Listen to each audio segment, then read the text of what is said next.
You are looking at Julian's pronunciation guide, where we look at how to pronounce better some of the most mispronounced words in the world, like this other curious word. But how do you say what you're looking for today?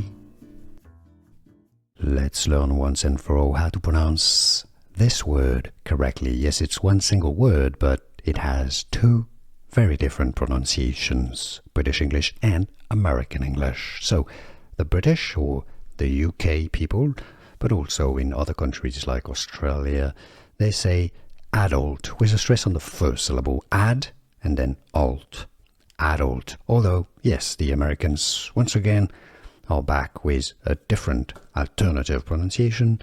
They say adult. Note that in American English, the first syllable is a schwa, it's an alright? Adult, it's not adult, it's not adult, but adult. So, two different pronunciations. Adult, British English, and the most common in the English-speaking world, adult, or the American English US pronunciation, adult. Was this any useful? Let me know in the comments.